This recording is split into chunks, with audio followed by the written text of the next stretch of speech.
Chapter 27. In the Ti Ts'ui pavilion, Pao-ch'ai diverts herself with the multicolored butterflies. Over the mound where the flowers had been interred, Ti-yü bewails their withered bloom. Lin Tai-yü, we must explain, taking up the thread of our narrative, was disconsolately bathed in tears when her ear was suddenly attracted by the creak of the court gate and her eyes by the appearance of Paochai. Beyond the threshold, Pao-yü, Sijan, and a whole posse of inmates then walked out. She felt inclined to go up to Pao-yü and ask him a question, but dreading that if she made any inquiries in the presence of such a company, Pao-yü would be put to the blush and placed in an awkward position, she slipped aside and allowed Pao-ch'ai to prosecute her away. And it was only after Pao-yü and the rest of the party had entered and closed the gate behind them that she at last issued from her retreat. Then, fixing her gaze steadfastly on the gateway, she dropped a few tears. But inwardly conscious of their utter futility, she retraced her footsteps and wended her way back into her apartment. And with heavy heart and despondent spirits, she divested herself of the remainder of her habiliments. Sichuan and Hsiao Hung were well aware, from the experience they had reaped in past days, that Lin Tai-yü was, in the absence of anything to occupy her mind, prone to sit and mope, and that if she did not frown her eyebrows, she anyway heaved deep sighs. But they were quite at a loss to divine why she was, with no rhyme or reason, ever so ready to indulge to herself in inexhaustible gushes of tears. At first there were such as still endeavored to afford her solace, or who, suspecting lest she brooded over the memory of her father and mother, felt homesick or aggrieved through some offense given her, tried by every persuasion to console and cheer her. But as contrary to all expectations, she subsequently persisted time and again in this dull mood through each succeeding month and year.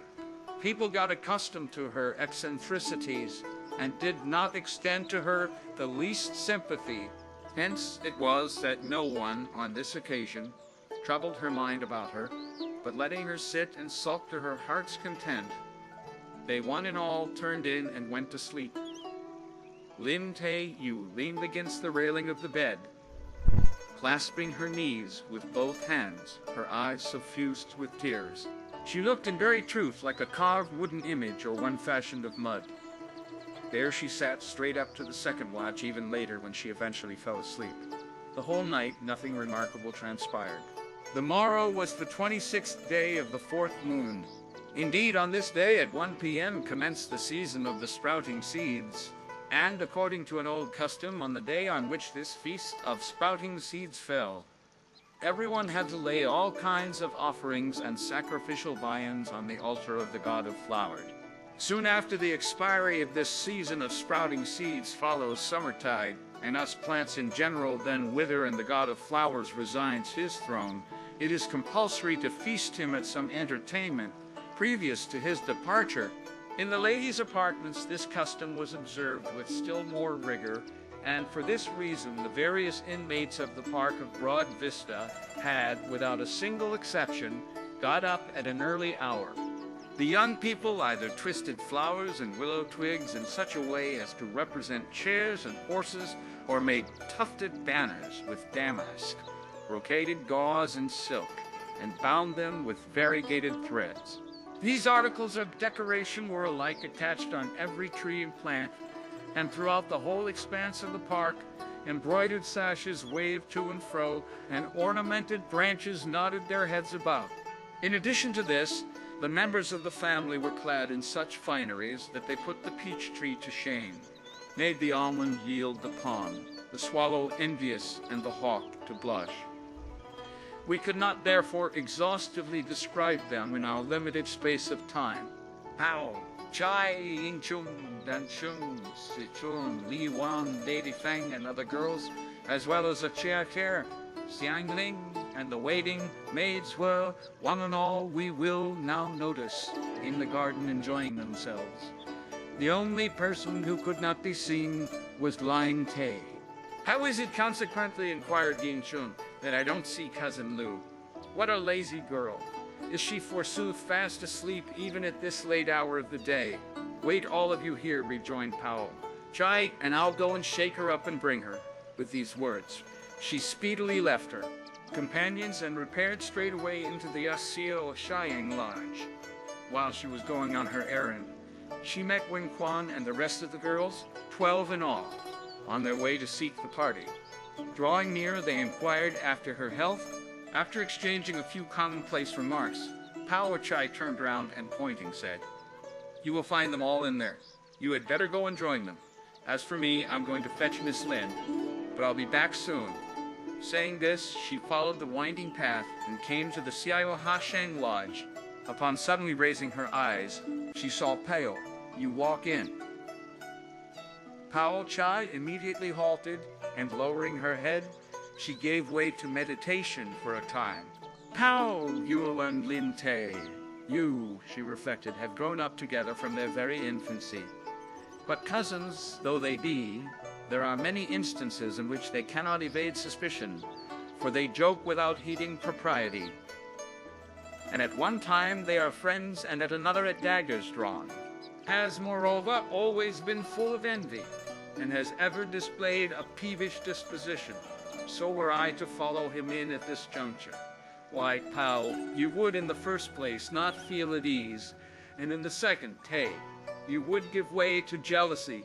Better, therefore, for me to turn back. This train of thought, she retraced her steps. But just as she was starting to join her other cousins, she unexpectedly descried ahead of her a pair of jade-colored butterflies of the size of a circular fan. Now they soared high, now they made a swoop down, in their flight against the breeze, much to her amusement. Pao-ch'ai felt a wish to catch them for mere fun's sake, so producing a fan from inside her sleeve, she descended onto the turfed ground to flat them with it. The two butterflies suddenly were seen to rise, suddenly to drop, sometimes to come, at others to go. Just as they were on the point of flying across the stream to the other side, the enticement proved too much for Pao-ch'ai, and she pursued them on tiptoe straight up to the Ti Ts'ui pavilion, nestling on the bank of the pond, while fragrant perspiration dripped drop by drop, and her sweet breath panted gently. But Pao-ch'ai abandoned the idea of catching them, and was about to beat a retreat, when all at once she overheard, in the pavilion, the chatter of people engaged in conversation. This pavilion had, it must be added, a veranda and zig-zag balustrades running all around. It was erected over the water, in the center of a pond, and had on the four sides window, frames of carved woodwork stuck with paper. So when Pao-ch'ai caught from without the pavilion the sound of voices, she at once stood still, and lent an attentive ear to what was being said. "Look at this handkerchief," she overheard. "If it's really the one you've lost, well then keep it. But if it isn't, you must return it to Mr. Yen. To be sure it is my own," another party observed. "Bring it along and give it to me." "What reward will you give me?" she further heard. "Is it likely that I've searched all for nothing? I've long ago promised to recompense you, and of course I won't play you false," someone again rejoined. "I found it and brought it round, also reached her ear, and you naturally will recompense me. But won't you give anything to the person who picked it up?" "Don't talk nonsense," the other party added. "He belongs to a family of gentlemen, and anything of ours he may pick up, it's his bounden duty to restore to us. What reward could you have me give him? If you don't reward him," she heard someone continue, "what will I be able to tell him? Besides, he enjoined me time after time that if there was to be no recompense, I was not to give it to you." A short pause ensued. "Never mind," then came out again to her. "Take this thing of mine and present it to him, and have done." "But do you mean to let the cat out of the bag with anyone else? You should take some oath. If I tell anyone ulcer grow on my mouth, and may I, in course overheard, may an ulcer grow on my mouth, and may I, in course of time, die an unnatural death." "Yeah," was the reply she heard. "Our minds are merely bent upon talking, but someone might come and quietly listen from outside." Wouldn't it be as well to push all the Venetians open? Anyone seeing us in here will then imagine that we are simply chatting about nonsense. Besides, should they approach, we shall be able to observe them, and at once stop our conversation. Pao-ch'ai listened to these words from outside, with a heart full of astonishment. How can one wonder, she argued mentally, if all those lewd and dishonest people who have lived from olden times to the present have devised such thorough artifices? But were they now to open and see me here, won't they feel ashamed? Moreover, the voice in which those remarks were uttered resembles very much that of Hunger, attached to Pao-yu's rooms, who has all along shown a sharp eye and a shrewd mind. She's an artful and perverse thing of the first class. And as I have now overheard her peccadilloes, and a person in despair rebels, as sure as a dog in distress jumps over the dog in distress jumps over the wall, not only will trouble arise, but I too shall derive no benefit. It would be better at present, therefore, for me to lose no time in retiring. But as I fear I mayn't be in time to get out of the way, the only alternative for me is to make use of some art like that of the cicada, which can divest itself of its exuviae. She had scarcely brought her reflections to a close before a sound of Paochai reached her ears. She purposely hastened to tread with heavy step. "Here, I see where you're hiding," she cried out laughingly, and as she shouted, she pretended to be running ahead in pursuit of her. As soon as the Hsiao Hung and Ts'ui pushed the windows open from inside the pavilion, they heard Paochai screaming while rushing forward, and both fell into a state of trepidation from the fright they sustained. Paochai turned round and faced them. "Where have you been hiding, Miss Lin?" she smiled. "Who has seen anything of Miss Lin?" retorted Ts'ui. "I was just now," proceeded Pao-ch'ai, "on that side of the pool and discerned Miss Lin squatting down over there and playing with the water. I meant to have gently given her a start, but scarcely had I walked up to her when she saw me, and with a detour towards the east, she at once vanished from sight. So mayn't she be concealing herself in there?" As she spoke, she designedly stepped in and searched about for her. This over, she betook herself away, adding, "She's certain to have got again into that cave in the hill, and come across a snake which must have bitten her and put an end to her." So saying, she distanced them, feeling again very much amused. "I have managed," she thought, "to ward off this piece of business, but I wonder what those two think about it." Hsiao Hung, who would have anticipated, readily credited as gospel the remarks she heard Paochai make. But allowing just time enough to Paochai to go to a certain distance, she instantly drew Ts'ui to her. "Dreadful," she observed. "Miss Lin was squatting in here and must for a certainty have overheard what we said before she left. Albeit, Ts'ui listened to her words. She kept her own counsel for a long time." "What's to be done?" Hsiao Hung consequently exclaimed. "Even supposing she did overhear what we said," rejoined Ts'ui by way of answer, "why should she meddle in what does not concern her? Everyone should mind her own business. Had it been Miss Pao, it would not have mattered," remarked Hsiao Hung. "But Miss Lin delights in telling mean things of people, and is, besides, so petty-minded. Should she have heard, and anything perchance comes to light, what will we do?" During their colloquy, they noticed when Quan, Ling, Su-chai, Shi-chia, Shishu, and the other girls entered the pavilion, so they were compelled to drop the conversation and to play and laugh with them. They then espied Lady Feng standing on the top of the hillock, waving her hand, beckoning to Hsiao Hung. Hurriedly, therefore, leaving the company, she ran up to Lady Feng, and with smile heaped upon smile. "My lady," she inquired, "what is it that you want?" Lady Feng scrutinized her for a time, observing how spruce and pretty she was in looks, and how genial in her speech. She felt prompted to give her a smile. "My own waiting-maid," she said, "hasn't followed me in here today, and as I've just this moment bethought myself of something and would like to send someone on an errand, I wonder whether you're fit to undertake the charge and deliver a message faithfully. Don't hesitate in entrusting me with any message you may have to send, replied Hsiao Hung with a laugh. I'll readily go and deliver it. Should I not do so faithfully, and blunder in fulfilling your business, my lady? You may visit me with any punishment your ladyship may please, and I'll have nothing to say. What young lady's servant are you? Smiled Lady Feng. Tell me, so that when she comes back, after I've sent you out, and looks for you, I may be able to tell her about you. I'm attached to our master secundus, Mr. Pea's rooms, answered Hsiao Hung. Ejaculated Lady Feng, as soon as she heard these words. Are you really in Pao-yu's rooms? How strange. Yet it comes to the same thing. Well, if he asks for you, I'll tell him where you are.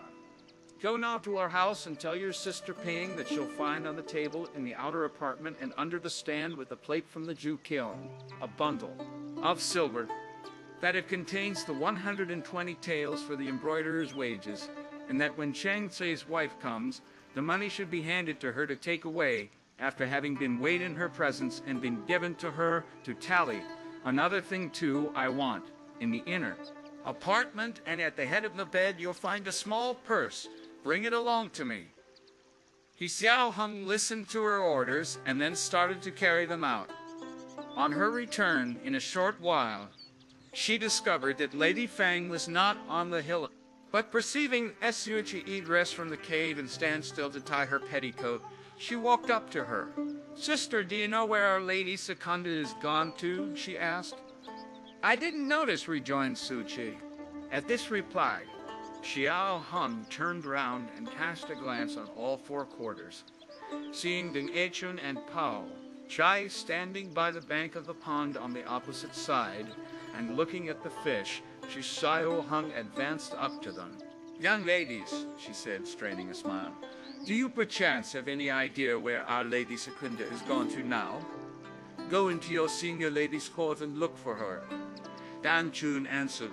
Hearing this, Hsiao Hung was proceeding immediately towards the Taosang village, and she caught sight just ahead of her of Qing Wen. Xia, Fei Han, Chu Wen, Xia, Chu Wen, Qiu, Shi Shu, Ju Hu, Yan Era, and some other girls coming towards her in a group. The moment Qing Wen saw Hsiao Hung, she called out to her. Are you gone clean off your head? She exclaimed.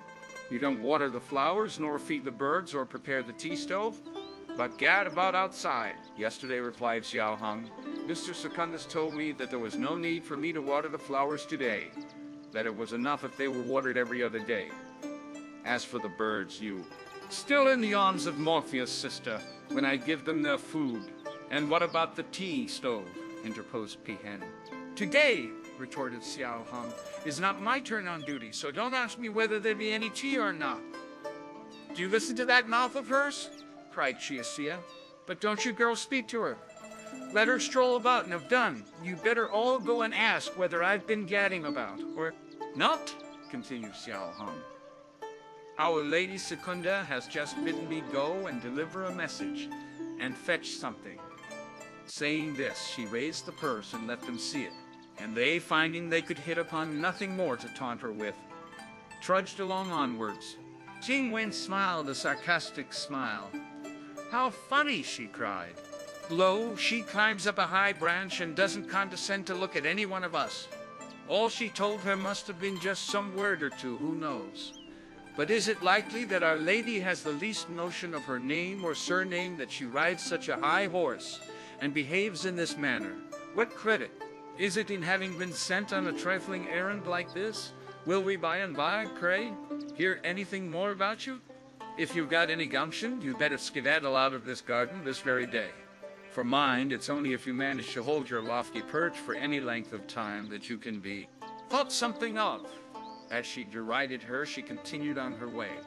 During this while, the Hsiao Hung listened to her, but as she did not find it a suitable moment to retaliate, she felt constrained to suppress her resentment and go in search of Lady Feng. On her arrival at Widow Li's quarters, she, in point of fact, discovered Lady Feng seated inside with her having a chat. Hsiao Hung approached her and made her report.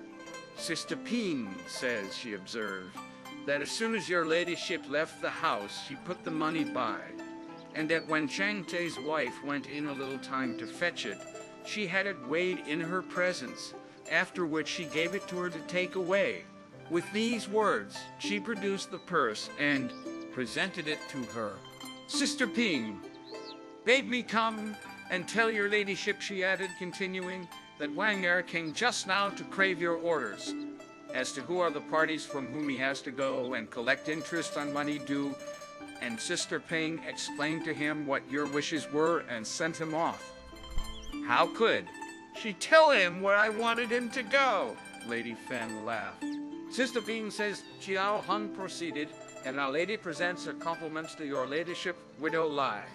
Here, to Lady Feng, that our master Secundus has in fact not come home, and that albeit a delay of a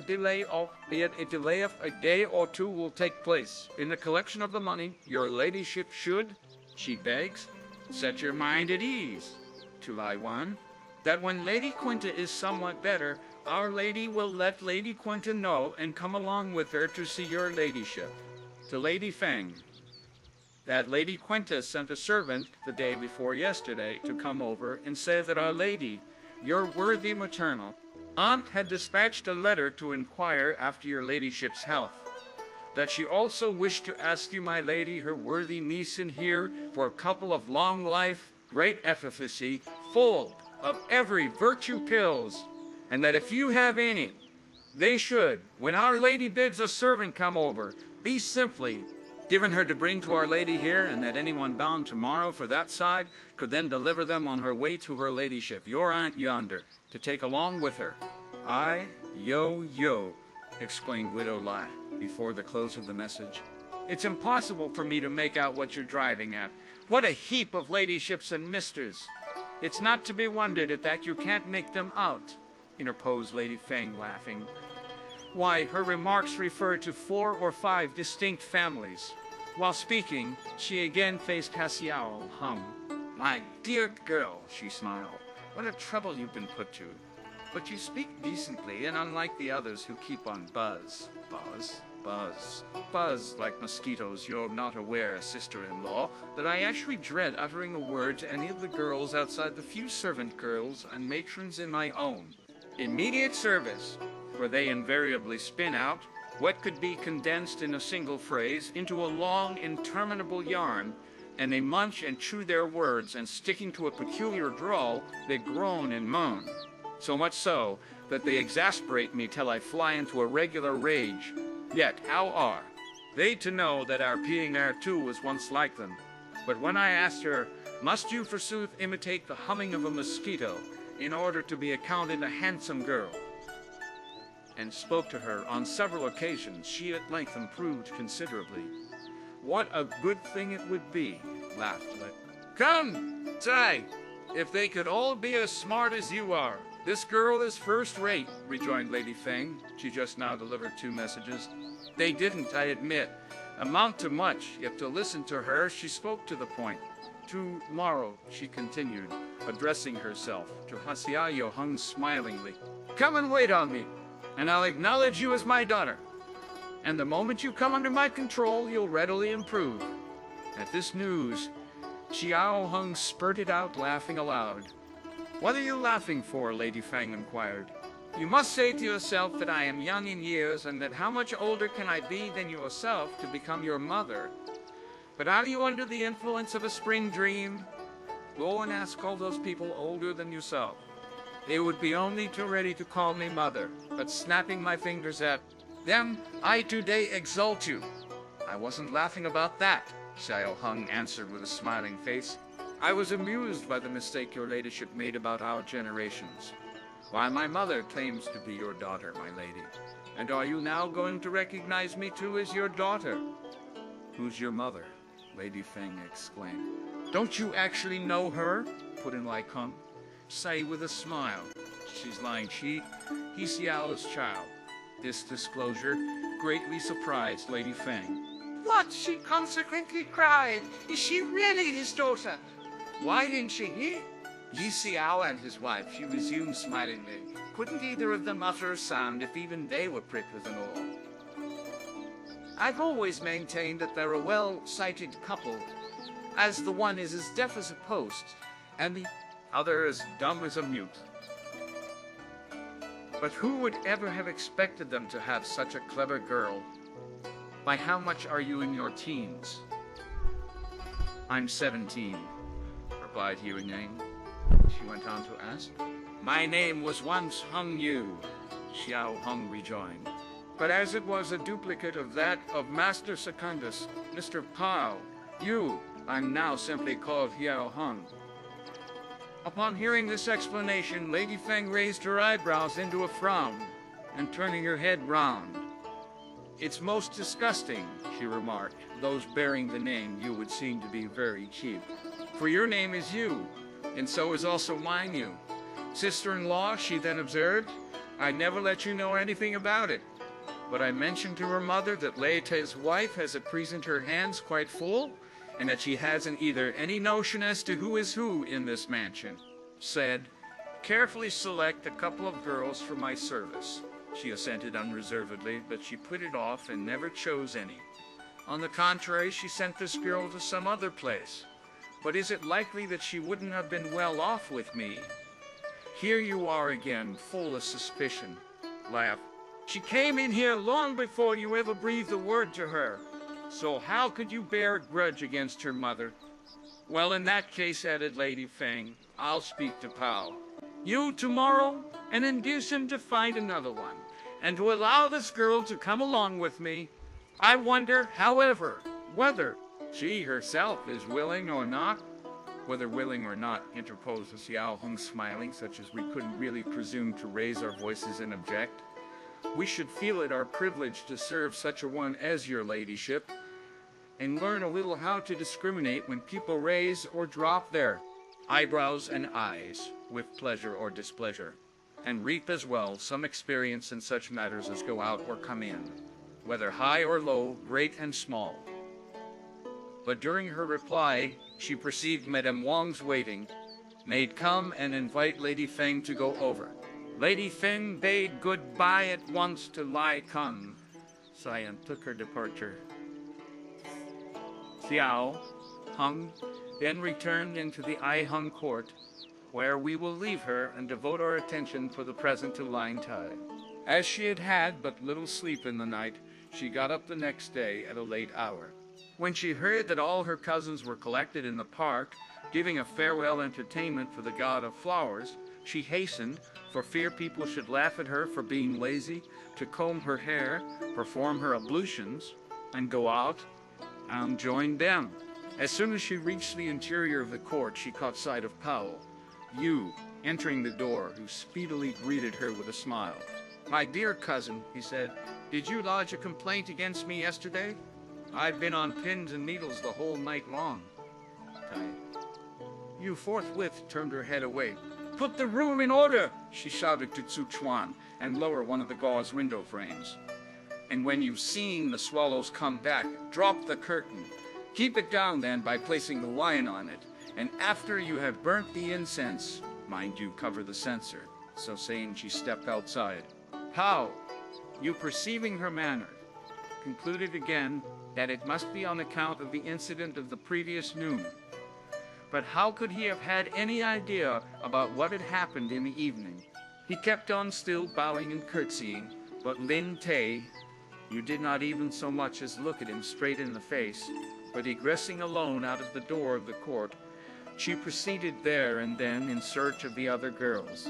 Pao, you fell into a despondent mood and gave way to conjecture. Judging, he reflected, from this behavior of hers, it would seem as if it could not be for what transpired yesterday. Yesterday, too, I came back late in the evening, and what's more, I didn't see her, so that there was no occasion on which I could have given her offense. As he indulged in these reflections, he involuntarily followed in her footsteps to try and catch her up, when he descried Paochai and Chun on the opposite side watching the frolics of the storks. As soon as they saw Tai-yü approach, the trio stood together and started a friendly chat. But noticing Pao-yü also come up, then Chun smiled. Brother Pao, she said, are you all right? It's just 3 days that I haven't seen anything of you. Are you sister quite well? Pao, you rejoined, the smile on his lips. The other day I asked news of you of our senior sister-in-law, Brother Pao, Chun remarked. Come over here. I want to tell you something. The moment Pao-yü heard this, he quickly went with her. Distancing Pao-ch'ai and Tai-yü, the two of them came under a pomegranate tree. Has father sent for you these last few days? Shun then asked. He hasn't, Pao-yü answered laughingly by way of reply.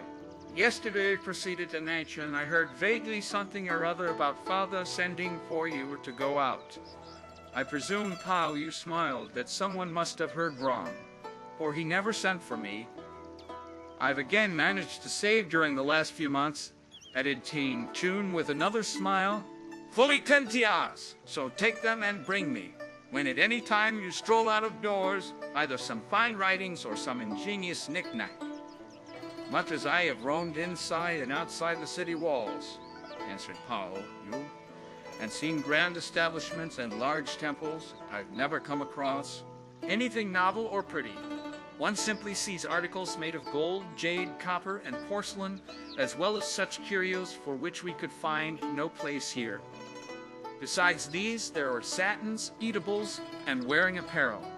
Who cares for such baubles? Exclaimed Chun. How could they come up to what you purchased the last time? That wee basket made of willow twigs, that scent box scooped out of a root of real bamboo, that portable stove fashioned of glutinous clay. These things were, oh, so very nice. I was as fond of them as I don't know what, but who'd have thought it? They fell in love with them and bundled them all off, just as if they were precious things. Is it things of this kind that you really want? Laughed Pao-yü. Why, these are worth nothing. Were you to take 100 cash and give them to the servant? Boys, they could, I'm sure, bring 2 cartloads of them. What did the servant boys know? And Chun replied, those you chose for me were plain yet not commonplace. Neither were they, of course, made. So were you to procure me as many as you can get of them. I'll work you a pair of slippers like those I gave you last time, and spend twice as much trouble over them as I did over that pair you have. Now, what do you say to this bargain? Your reference to this, smiled Pao-yü, reminds me of an old incident. One day I had them on, and by a strange coincidence I met father, whose fancy they did not take, and he inquired who had worked them. But how could I muster up courage to allude to the 3 words? My sister Tertia, so I answered that my maternal aunt had given them to me on the recent occasion of my birthday. When father heard that they had been given to me by my aunt, he could not very well say anything. But after a while, why uselessly waste, he observed human labor and throw away silks to make things of this sort. On my return, I told Hsiao about it. Never mind, said Hsiao. But Mrs. Ko got angry. Her own brother, she murmured indignantly, wears slipshod shoes and socks and holes, and there's no one to look after him. And does she go and work all these things? And Chun, hearing this, immediately lowered her face. Now tell me, aren't these words utter rot? She shouted. What am I that I have to make shoes? And is it likely that Huan hasn't his own share of things? Clothes are clothes, and shoes and socks are shoes and socks. And how is it that any grudges arise in the room of a mere servant girl, an old matron? For whose benefit does she come out with all these things? I simply work a pair or part of a pair when I am at leisure, with time on my hands. And I can give them to any brother, elder or younger, I fancy. And who has a right to interfere with me? This is just another bit of blind anger, after listening to her Pao-yü nodded his head and smiled. Yet, he said, you don't know what her motives may be. It's but natural that she should also cherish some expectations. This apology incensed Chun more than ever, and twisting her head round, even you have grown dull, she cried. She does, of course, indulge in expectations, but they are actuated by some underhand and paltry notion. She may go on giving way to these ideas, but I, for my part, will only care for Mr. Chia Cheng and Madame Wang. I won't care a rap for anyone else. In fact, I'll be nice with such of my sisters and brothers as are nice to me, and won't even draw any distinction between those born of primary wives and those of secondary ones. Properly speaking, I shouldn't say these things about her, but she's narrow-minded to a degree, and unlike what she should be. There's besides another ridiculous thing. This took place the last time I gave you the money to get me those trifles. Well, 2 days after that, she saw me, and she began again to represent that she had no money and that she was hard up. Nevertheless, I did not worry my brain with her goings-on. But as it happened, the servant girl subsequently quitted the room, and she at once started finding fault with me. "Why," she asked, "do I give you my savings to spend and don't, after all, let Juan Error have them and enjoy them?" When I heard these reproaches, I felt both inclined to laugh and also disposed to lose my temper, but I therein skedaddled out of her quarters and went over to our Madame Wang.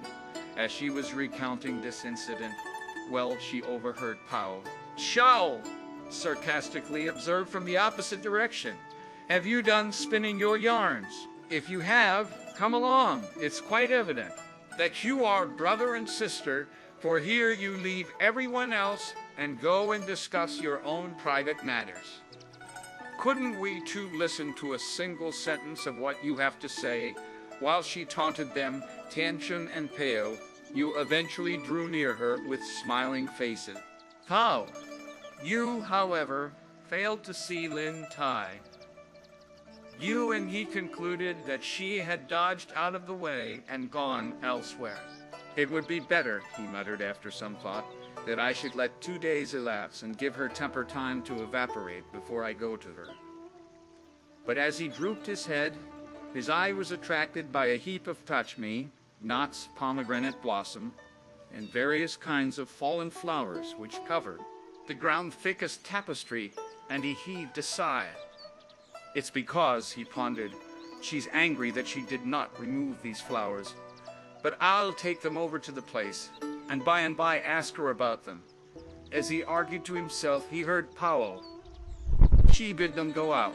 "I'll join you in a moment," Pao-yü replied, and waiting till his 2 cousins had gone some distance, he bundled the flowers into his coat, and ascending the hill he crossed the stream, penetrated into the arbor, passed through the avenues with flowers, and wended his way straight for the spot where he had on a previous occasion interred the peach blossoms with the assistance of Lin Tai-yü.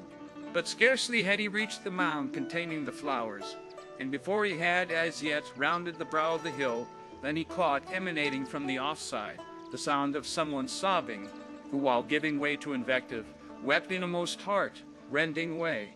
"I wonder," soliloquized Pao-yü, whose servant girl this is, who has been so aggrieved as to run over here to have a good cry. While speculating within himself, he halted. He then heard, mingled with wails, "Flowers wither and decay, and flowers do fleet. They fly all o'er the skies, their bloom wanes, their smell dies, but who is there with them to sympathize? While vagrant gossamer soft doth on fluttering spring, flowers bind its coils, and drooping catkins lightly strike and cling on the embroidered screens, a maiden in the embroidered screens, a maiden in the inner rooms. I sore deplore the close of spring. Such ceaseless sorrow fills my breast, that solace nowhere can I find. Past the embroidered screen I issue forth, taking with me a hoe, and on the faded flowers to tread I needs must. As I come and go, the willow fibers and elm seeds have each a fragrance of their own. What care I, peach blossoms may fall, pear flowers away be blown, yet peach and pear will, when next year returns, burst out again in bloom. But can it e'er be told who will next year dwell in the inner room? What time the 3rd moon comes, the scented nests have been already built, and on the beams the swallows perch, excessive spiritless and staid. Next year when the flowers bud, they may, it's true, have ample to feed on. But they know not that when I'm gone beams will be vacant and nests full. In a whole year, which doth consist of 360 days, winds sharp as swords and frost like unto spears each other rigorous press. so that how long can last their beauty bright, their fresh charm, how long stays? Sudden they droop and fly, and whither they have flown 'tis hard to guess. Flowers, while in bloom, easy the eye attract, but when they wither hard they are to find. Now by the footsteps I bury the flowers, but sorrow will slay me. Alone I stand, and as I clutch the hoe, silent tears trickle down and drip on the bare twigs, leaving behind them the traces of blood. The goat-sucker hath sung his song, the shades lower of eventide. So with the lotus hoe I return home and shut the double doors. Upon the wall the green lamp sheds its rays just as I go to sleep. The cover is yet cold. Against the window patters the bleak rain. How strange. Why can it ever be that I feel so wounded at heart? Partly because spring I regret, partly because with spring I'm vexed. Regret for spring because it sudden comes, vexed for it sudden goes. For without warning lo it comes, and without asking it doth fleet. Yesterday night outside the hall sorrowful songs burst from my mouth, for I found out that flowers decay, and that birds also pass away. The soul of flowers and the spirit of birds are both hard to restrain. Birds to themselves when left in silence plunge, and flowers alone they blush. Oh, would that on my sides a pair of wings could grow, that to the end of heaven I may fly, the wake of flowers, yea, to the very end of heaven, where I could find a fragrant grave. For better is it not that an embroidered bag should hold my well-shaped bones, and that a heap of stainless earth should in its folds my winsome charms enshroud. For spotless once my frame did come, and spotless again it will go. Far better than that, I, like filthy mire, should sink into some drain. Ye, flowers are now faded and gone, and lo, I come to bury you. But as for me, what day I shall see death is not as yet divined. Here I am fain these flowers to enter, but humankind will laugh me as a fool. Who knows who will, in years to come, commit me to my grave? Mark, and you'll find the close of spring and the gradual decay of flowers resemble faithfully the time of death of maidens ripe in years. In a twinkle springtime draws to a close, and maidens wax in age. Flowers fade and maidens die, and of either naught any more is known. After listening to these effusions, Pao-yü unconsciously threw himself down in a wandering frame of mind. But reader, do you feel any interest in him? If you do, the subsequent chapter contains further details about him.